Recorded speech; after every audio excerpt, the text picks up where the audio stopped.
बिस्मिल्लाहिर्रहमानिर्रहीम। इय्याका नअबुदु व इय्याका नस्तईन।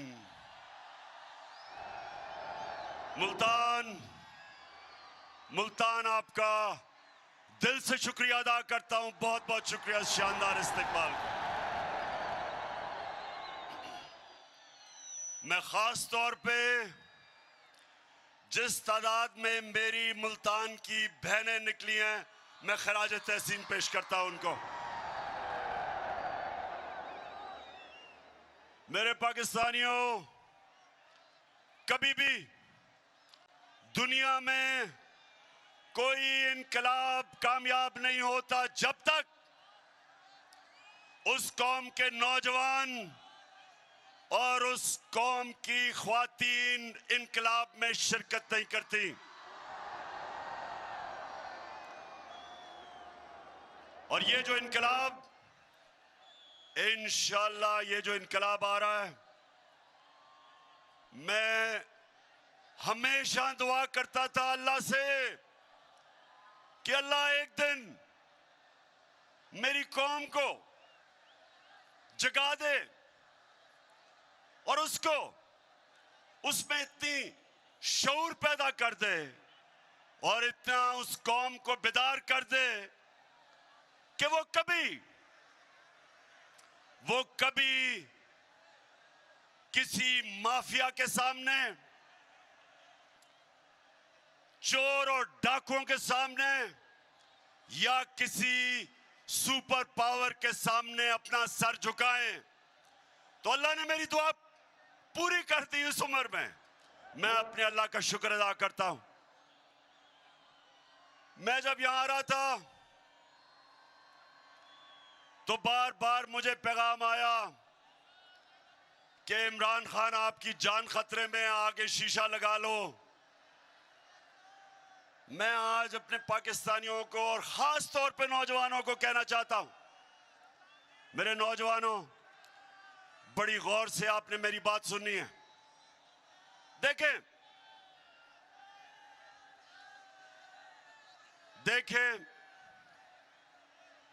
कुरान की एक आयत है, अल्लाह कहता है जो लोग ईमान ले आए अल्लाह उनके खौफ दूर कर देता है।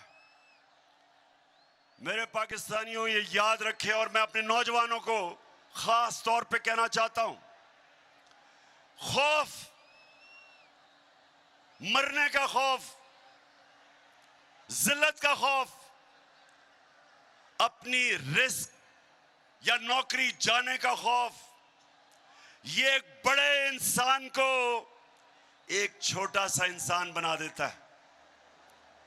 जिसने भी आज तक दुनिया में कोई बड़े काम किए, और पाकिस्तानियों आपने बड़े बड़े काम करने हैं अभी, तो अपने ज़हन में डाल लें कि जब तक आप इस खौफ के बुत को तोड़ेंगे नहीं, आप इसको एक अजीम कौम नहीं बना सकते। मेरे नबी सल्लल्लाहु अलैहि वसल्लम ने मदीना में क्या किया? लोगों को आजाद कर दिया, खौफ से आजाद कर दिया, पैसे की लालच से आजाद कर दिया, मैं की पूजा करने वालों को बड़े इंसान बना के बड़ी सोच दे दी थी। और वही लोग जिनकी हैसियत नहीं थी, दुनिया की उन्होंने इमामत की। मुल्तान, ये गौर से सुन लो, आज तक कोई बड़ा बिजनेसमैन नहीं बना जो नुकसान से डरता हो। आज किसी फौजी ने बड़े तगमे नहीं लिए जो मौत से डरता हो। क्रिकेटर भी, जो क्रिकेटर हारने से डरता है उसे जीतना नहीं आता। जिस बैट्समैन को तेज बॉलर से गेंद लगने का खौफ होता है वो बड़ा बैट्समैन नहीं बनता। जिस दुनिया के पहले इंसान ने दुनिया के सबसे बड़े पहाड़ के ऊपर चला था, माउंट एवरेस्ट के ऊपर। जब एक एडमंड हिलरी चला था, तो उससे पहले जिन्होंने भी कोशिश की थी उस पहाड़ पे चढ़ने की, या वो मर गए थे और या वो फेल हो गए थे। तो जब पहले इंसान ने सबसे ऊंचे पहाड़ पे चढ़ा, तो अपने खौफ के ऊपर काबू पाया। तो मैं आज अपनी कौम को कहना चाहता हूं कि ये जो हमें करप्ट और बुज़दिल हुक्मरानों ने खौफ दिलवाया हुआ है कि जब तक आप अमेरिका के जूते पॉलिश नहीं करेंगे, आप आगे नहीं बढ़ सकते।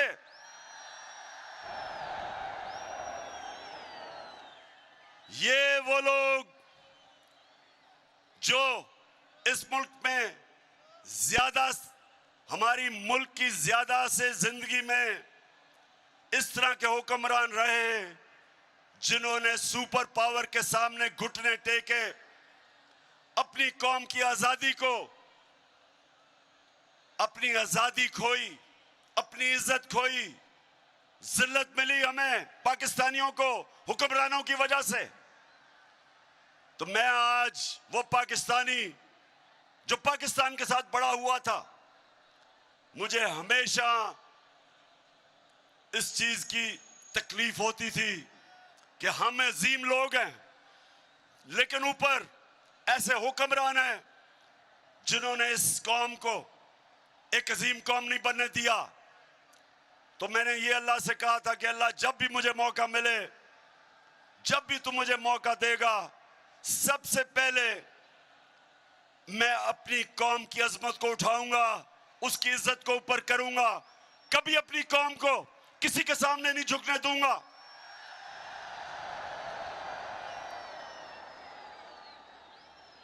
और पाकिस्तानियों,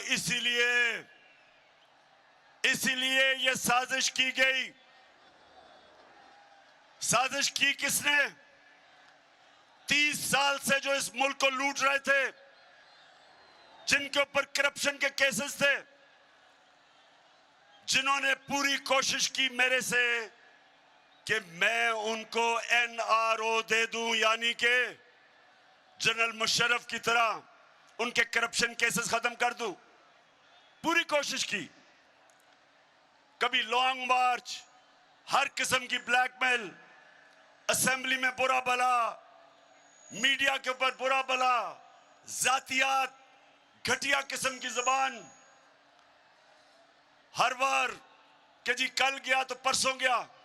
सिर्फ एक मकसद था इनका कि मैं इनके करप्शन के केसेस माफ कर दूं। याद रखें, जब ये दोनों 11 साल इन्होंने बारियां ली थी दोनों पार्टियों ने, तो जनरल मुशर्रफ ने जो इन्होंने करप्शन की थी अपने पहले 11 सालों में, उसने इनके सारे केस माफ कर दिए, NRO दिया। दोनों बाहर भागे हुए थे, वापस आए, और फिर 10 साल दोनों ने इस मुल्क को लूटा। हमारा मुल्क का कर्जा 4 गुना ज्यादा बढ़ा, 6,000 अरब से हमारा टोटल कर्जा 30,000 अरब पे पहुंचा। और फिर जो करप्शन के केसेस इनके दौर में बने थे, इन्होंने मेरे ऊपर पूरी मुझे ब्लैकमेल करने की कोशिश की कि मैं इनके करप्शन केस माफ करूं। तो मुल्तान, मुझे ये बताओ, जरा ये मुझे हाथ खड़ा करके बताओ कि क्या मुझे इनके करप्शन के केस माफ करने चाहिए थे? अगर मैं इनके करप्शन के केसेस माफ करता, इसका मतलब कि मैं इक्तदार में एक नजरिए के लिए नहीं आया था, मैं इंसाफ की तहरीक चलाने नहीं आया था। इसका मतलब मैं भी कुर्सी की सियासत करने आया था। जिस तरह जनरल मुशर्रफ ने अपनी कुर्सी बचाने के लिए इनको माफ किया, तो इन्होंने फिर साजिश की। लंदन में जो भगोड़ा बैठा हुआ था,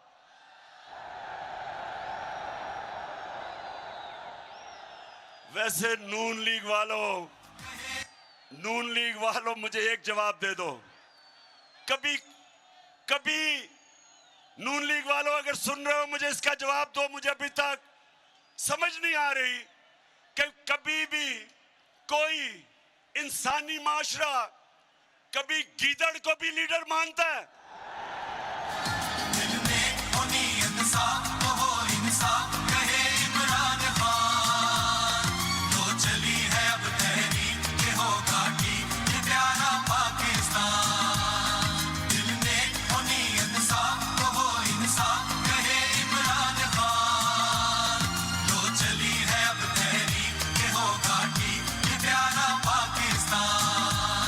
तो नून लीग वालों अगर सुन रहे हो तो खुदा के वास्ते मुझे जवाब दो। कभी गीदड़ लीडर बन सकता है? पहले मुशर्रफ का दौर, मुशर्रफ ने जब इसको जेल में डाला तो आसिफ जरदारी ने कहा कि अटक जेल में। अब ये आसिफ जरदारी इत्तेहादी है इसकी स्टेटमेंट थी कि अटक में जो जेल में नवाज शरीफ था वहां टिश्यू पेपर खत्म हो गया इसके आंसुओं से, रो रो के मिन्नतें करी कि मुझे बाहर भेज दो। और मुशर्रफ ने इतना जुल्म किया, इसके करप्शन केसेस रोक के इसको बाहर भेज दिया। बाहर जाके झूठ बोला कि कोई मुआहिदा करके नहीं आया। वो फिर मुआहिदा सामने आ गया 8 साल के बाद। शर्म भी नहीं आई, शर्म भी नहीं आई झूठ बोल के। इस बारी फिर झूठ बोल के, ड्रामा करके, मैं जी बहुत बीमार हूं, हमें बताया गया कि ये तो शायद जहाज पे भी ना बैठ सके, इतना बीमार है। हमारी वजीर शिरीन मजारी, उसने जब बीमारियों का सुना वो रोना शुरू हो गई कैबिनेट में कि जी बेचारे को जाने दें, देखें ना इसका हाल, देखें शक्ल, देखें इसकी। कई बेचारी बूढ़ी ख्वातीन ने जब जिस तरह की वो शक्ल बनाता है रोने वाली, उन्होंने भी कहा जी देखें खुदा के वास्ते इसको जाने दे। वो चला गया बाहर। जैसे ही जहाज पे चढ़ा एक नया नवाज शरीफ आ गया, बीमारी खत्म। ऐसे सीढ़ियों पे चढ़ा कि ऐसे लग रहा था कि ओलंपिक्स के लिए ट्रेनिंग करने के लिए है। और जैसे ही लंदन की हवा लगी तो उसके बाद नवाज शरीफ वहां बैठ के एक सियासतदान बन गया। तो मैं नून लीग वालों तुम्हारे से आज पूछता हूं, खुदा के वास्ते मुझे समझा दो कि एक झूठा आदमी अदालत ने जिसको सजा दी हुई हो, जो अरबों रुपए के घरों में रहता हो, जिसके बेटे कहें कि हम अरबों रुपए के घर में रहते हैं लेकिन हम जवाब दे इसलिए नहीं कि हम पाकिस्तान के शहरी नहीं हैं। कैसे नून लीग वालों आप इस आदमी के पीछे चल सकते हो? कैसे चल सकते हो? और फिर यहां बैठा था छोटा भाई चेरी ब्लॉसम,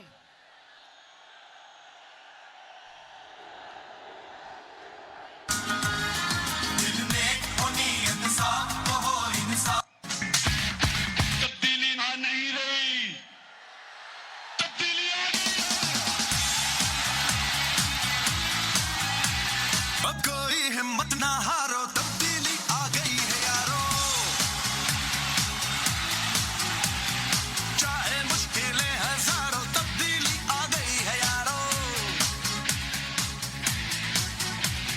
सुन लो सारो मेरे प्यारो, तब्दीली आ गई है यारो। अपनी किस्मत आप संभालो, तब्दीली आ गई है यारो। तो छोटा भाई लाहौर हाई कोर्ट में गया और कहता कि मैं गारंटी करता हूं एफिडेविट पे कि ये वापस आ जाएगा। शहबाज शरीफ तुम्हें तो उसी को पर सजा देनी चाहिए। अदालत में आपने झूठा एफिडेविट दिया। फिर ये यहां बैठा, उसने उधर से साजिश की, साथ मिल गया आसिफ जरदारी, ऊपर से जो आप सब जानते हैं। कौन मिला इनके साथ? और कौन?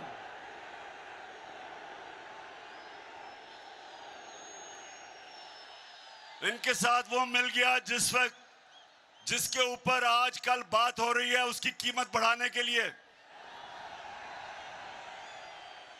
ये कभी भी नहीं हुआ, ये जरा सुने, ये कभी भी नहीं हुआ कि ये इतनी डरपोक हुकूमत है, डर रहे हैं कि फजलुर रहमान की कीमत बढ़ाई जाए और पेट्रोल की।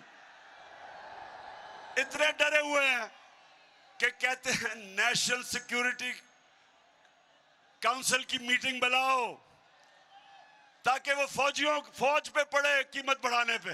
ये हाल है आज। तो इन सारों ने मिलकर साजिश की, साथ इनके मिल गए अमेरिका, और अमेरिका के अंदर उनका यहां जो एम्बेसी है वो हमारे लोगों से मिलने शुरू कर दिए जो सबसे पहले लौटे हुए थे। वहां से साजिश शुरू हुई। वैसे मुल्तान, मुझे ये बताओ, आप जरा आज मुझे ये बताओ कि जनूबी पंजाब से इतने ज्यादा लोटे कैसे निकले हैं?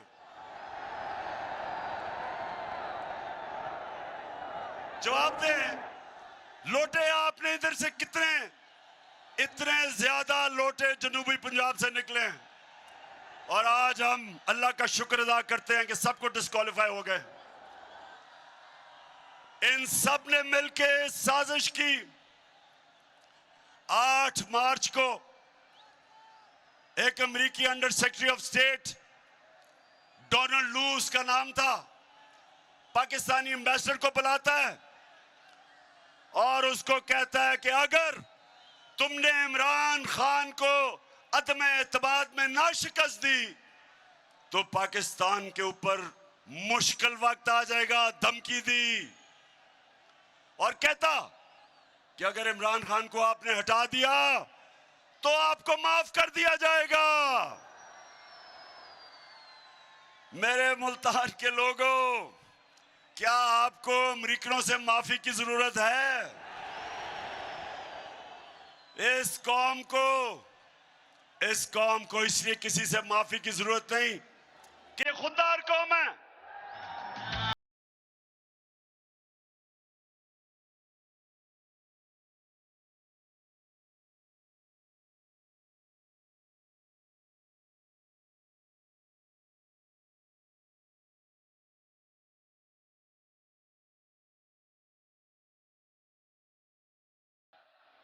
लेकिन जो इस मुल्क में हमारी बदकिस्मती से अशरफिया है, वो डर गए और उन्होंने पूरी शिरकत की। इस मुल्क की एलीट ने एक 22 करोड़ के मुंतखब किए हुए प्राइम मिनिस्टर को इन्होंने सबने मिलकर साजिश से हटाया, और इन सब ने यह समझा कि अब तहरीक इंसाफ और इमरान खान की कब्र खुद गई है और अब इस पार्टी को अल्लाह हाफिज कह दो। लेकिन कुरान में अल्लाह कहता है कि एक प्लान इंसान बनाता है और दूसरा प्लान अल्लाह बनाता है, और कामयाब सिर्फ एक होता है। मेरे अल्लाह का प्लान ही कुछ और था। उसने बजाय तहरीक इंसाफ को इन्होंने जो दफन करने की कोशिश की, उसने सारी मेरी पाकिस्तानी कौम को जगा दिया, कौम को बेदार कर दिया। और वो पाकिस्तानियों, आप जो शिरकत कर रहे हैं, ये आज याद रख लें कि ये पाकिस्तान की तारीख का सबसे बड़ा इनकलाब आ रहा है। अब ये जो माफियाज बैठे हुए ऊपर 30 साल से इस मुल्क को लूट रहे थे, 30 साल से जो कब्जा करके बैठे हुए हैं, अब इनकी कब्रें खुद रही हैं। इनका वक्त है कि हमेशा के लिए इस मुल्क की सियासत में जो 2 खानदानों ने, बल्कि और भी, डीजल के भी खानदान ने जिन्होंने कब्जा किया हुआ था, इन सब का वक्त खत्म हो गया। ये कौम आज जाग चुकी है, कौम जाग गई है और इंशाअल्लाह इस्लामाबाद में ये जो अवाम का समुंदर आने वाला है। मुल्तान, आप तैयार हो इस्लामाबाद के लिए? तेरा पाकिस्तान है, ये मेरा पाकिस्तान है। तेरा पाकिस्तान है, ये मेरा पाकिस्तान है। इस पे दिल कुर्बान, इस पे जान भी कुर्बान है। वो इस पे दिल कुर्बान, इस पे जान भी कुर्बान है। तेरा पाकिस्तान है, ये मेरा पाकिस्तान है। तेरा पाकिस्तान है, ये मेरा पाकिस्तान है। इस पे दिल कुर्बान, इस पे तो मुल्तान सुने जरा हुआ क्या फिर, क्योंकि आज मेरा आखिरी जलसा है इस्लामाबाद मार्च से पहले, इसलिए मैं जरा थोड़ा आपको समझाऊं ताकि मेरी सारी कौम को समझ आए कि हुआ क्या। प्लान इन्होंने कुछ और बनाया था, अल्लाह ने कुछ और कर दिया। प्लान इन सब का था कि सारे मिलके, जो पहले से ही शहबाज शरीफ कह रहा था नेशनल गवर्नमेंट बनेगी, इन्होंने प्लान ये बनाया था कि सब मिलके 1.5 साल मिलके हुकूमत करेंगे। इलेक्शन कमीशन को, पहले ही इलेक्शन कमीशन इनके साथ है, उसको बिल्कुल अंपायरों को अपने साथ मिला के सरकारी जितने भी नौकर हैं, पब्लिक ऑफिसर्स, वो अपने रख के और हर किस्म की धांधली करके इनका ख्याल था अगली इलेक्शन ये जीत जाएंगे। लेकिन अब मुल्तान, अब क्या होगा? अब ये हो गया है कि सारी कौम को जो इन्होंने बताया था कि जी ये तो बड़े तजर्बाकार हैं, ये हमारी मायशत को उठा देंगे, तो मुल्तान जब से ये आए हैं 6 हफ्ते हो गए हैं, कहते हैं जी शहबाज शरीफ सुबह 7 बजे जाग जाता है। शहबाज शरीफ मेरा जो माली है वो 6 बजे जाग जाता है सुबह। 7 बजे जागने से क्या फर्क पड़ता है? रुपए, डॉलर 200 रुपए पे पहुंच गया, स्टॉक मार्केट गिर गई है, हर चीज महंगी। और जब से हमजा शरीफ पहुंचा है तो मुर्गियां भी तो दुगनी कीमत हो गई है मुर्गियों की। सो इन्होंने अब पता चला है कि तजर्बा किस चीज का है। इनका सारा तजर्बा करप्शन का है। ये जब आते हैं अपना पैसा बनना शुरू हो जाता है, मुल्क मकरूज हो जाता है। अब ये जो आप सामने आए हैं, मैं अब इनसे सवाल पूछता हूं कि बड़ा जोर लगाया था और साजिश करके पिछले 1 साल से लगे हुए थे साजिश करनी। अब जब आपको हुकूमत मिली है तो जरा आप मुझे बताएं कि आपसे क्यों नहीं संभल रही, क्यों नहीं मुल्क संभल रहा? कभी वो लंदन भागते हैं, उधर वो बैठा हुआ है एक सजा याफ्ता, वो मुल्क के फैसले कर रहा है। कभी कहते हैं जी नेशनल सिक्योरिटी काउंसिल वो चीजें महंगी करे, कभी IMF के पास जा रहे हैं। तो सारी कौम को पता चल जाना चाहिए कि जो लोग 30 साल से हुकूमत कर रहे थे और जिन्होंने इस मुल्क को मकरूज किया, वो इस मुल्क के मसले नहीं हल कर सकते। जो एक मुल्क का निजाम तबाह करते हैं वो ठीक नहीं कर सकते। और अल्लाह का शुक्र है आज मुल्तान, मैं बड़े फख्र से कहता हूं कि जो हमारे 3.5 साल में हुआ, जिस तरह की माइशत की तरक्की हुई, मैं आज चैलेंज करता हूं सबको कि इनके 30 साल में कोई वक्त बता दें जो उस तरह की तरक्की हुई हो हर शोबे में। आज किसानों के पास जो उनकी फसलों का उनको पैसा मिला है, पाकिस्तान की तारीख में कभी किसानों को इस तरह उनकी पैदावार की कीमत नहीं मिली जो आज मिली है। 60% पाकिस्तान देहात में जिस तरह की खुशहाली देहात में आई, मैं चैलेंज करता हूं, बताएं कभी कि इस तरह की खुशहाली आई हो। दूसरी चीज, इंडस्ट्री। मुल्क तो तब आगे बढ़ता है जब उसकी इंडस्ट्री तरक्की करती है। अयूब खान के दौर के बाद मैं ये भी फख्र से कहता हूं कि हमारा पिछले 2 साल पाकिस्तान की इंडस्ट्री के लिए बेहतरीन साल थे। सबसे ज्यादा ग्रोथ रेट हमारे दौर में हुई। मुशर्रफ के दौर में जब थोड़ा सा हुआ था तो डॉलर आ रहे थे क्योंकि हम उनकी अमेरिकनों की जंग लड़ रहे थे। ये हमने मुश्किल वक्त में कोरोना के दौर में अपनी इंडस्ट्री को उठाया। रिकॉर्ड एक्सपोर्ट्स है पाकिस्तान की, रिकॉर्ड रिमिटेंसेस हैं, यानी कि रिकॉर्ड डॉलर आए हमारे दौर में। हमने सबसे ज्यादा टैक्स इकट्ठा किया। हमारी जो आईटी, इंफॉर्मेशन टेक्नोलॉजी, जो मुल्क का फ्यूचर है, सबसे ज्यादा काम हमारे वक्त हुआ।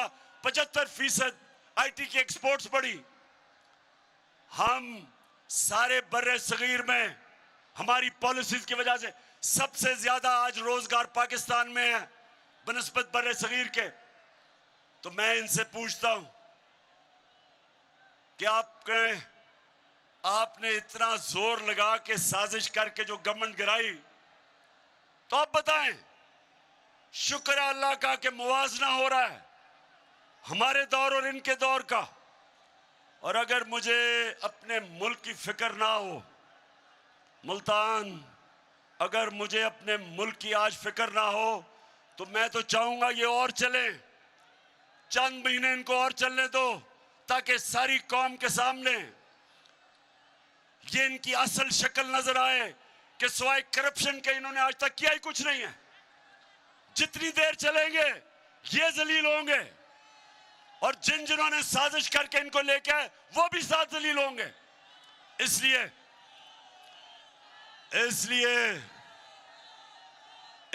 इनको चलने तो देना चाहिए, लेकिन मुल्क का दिवालिया निकल रहा है जिस तरह रुपया गिर रहा है।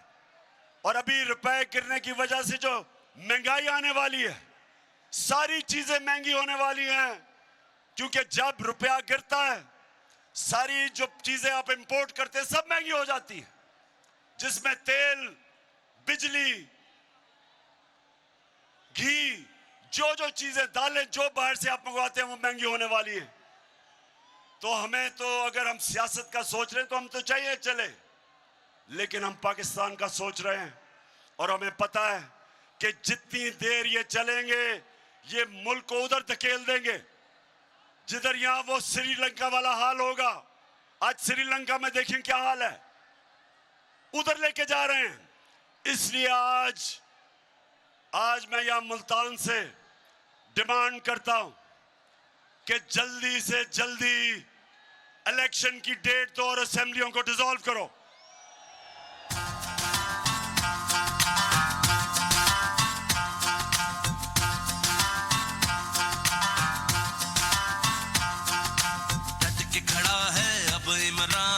ठीक करेगा सब कप्तान, नया बनेगा पाकिस्तान, नया बनेगा पाकिस्तान, नया बनेगा पाकिस्तान। डट के खड़ा है अब इमरान, नया बनेगा पाकिस्तान। डट के खड़ा है अब इमरान, ठीक करेगा सब कप्तान, नया बनेगा पाकिस्तान, नया बनेगा पाकिस्तान, नया बनेगा पाकिस्तान। डट के खड़ा है अब इमरान। अच्छा मुल्तान,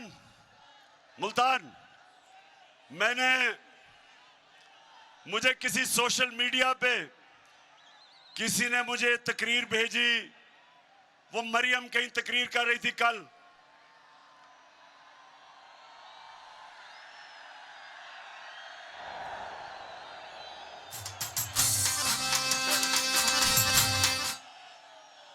अब उस तकरीर जो मुझे भेजी सोशल मीडिया पे, उसमें उसने इतनी दफा और इस जज्बे से और इस जुनून से मेरा नाम लिया